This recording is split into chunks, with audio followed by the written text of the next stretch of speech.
डाउ का प्रदर्शन सर बेहतरीन 33,000 के पार, 340 अंकों की स्ट्रेंथ। लेकिन आज मेरा सवाल एक्चुअली दो भागों में बटा हुआ है। पहले तो सबसे पहले ऑफ कोर्स अमेरिकी बाजारों की ये स्ट्रेंथ है, हमारे लिए तो पॉजिटिव क्यों ही है पूरी तरह से? 100% इसमें कोई डाउट ही नहीं। और जिस तरह की तेजी बनी है नेहा, इसका अंदाजा बिल्कुल दूर दूर तक हमें था नहीं। हमारे बाजारों के बंद होने के वक्त मुश्किल से 30-40 पॉइंट डाउ और नेस्डेक फ्यूचर्स नीचे ट्रेड कर रहे थे। नेस्डेक फ्यूचर थोड़ा ज्यादा नीचे ट्रेड कर रहे थे, 75-80 पॉइंट नीचे थे। डाउ फ्यूचर्स 30-40 पॉइंट नीचे थे। सो लग रहा था कि सुस्ती भरा या हल्की कमजोरी वाला सेशन हो सकता है। जिस तरह से हम दिन के निचले स्तरों पर जाकर बंद हुए, तो वो डर तो मन में कहीं न कहीं था ही, दिमाग में था ही कि भाई अमेरिका में आज फिर से मामला ढीला हो सकता है। लेकिन जिस वजह से अमेरिकी बाजार एक्शन में आ रहे हैं वो बड़ी इंपॉर्टेंट है। और अमेरिकी बाजारों में आप पिछले 2 हफ्ते में देखिए, पूरा का पूरा मूव, चाहे वो तेजी की तरफ हो चाहे मंदी की तरफ हो, एक ही चीज पर टिका हुआ है, ब्याज दरें।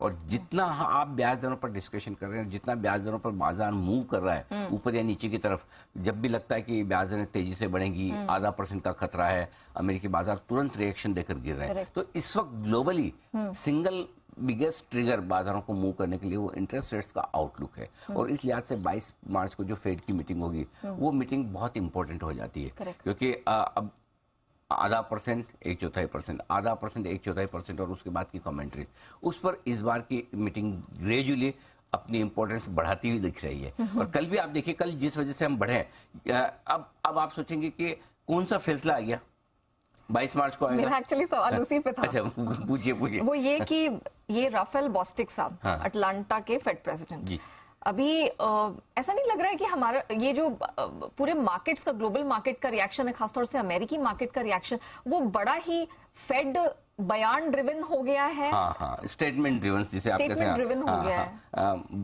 पूरी एकदम एग्जैक्टली यही हो रहा है कि स्टेटमेंट्स पे बाजार चल रहे हैं। और जहां भी स्टेटमेंट्स थोड़े से ऐसे दिख रहे हैं कि ब्याज दरें तेजी से बढ़ सकती है, ज्यादा बढ़ सकती है, मामला मुश्किल भरा है, अमेरिका तुरंत उस पर रिएक्शन दे रहा है। कल ये अनएक्सपेक्टेड आया, जो अटलांटा के प्रेसिडेंट थे, इनसे किसी ने सोचा नहीं था कि ये भी अच्छा बोलेंगे। Correct, exactly.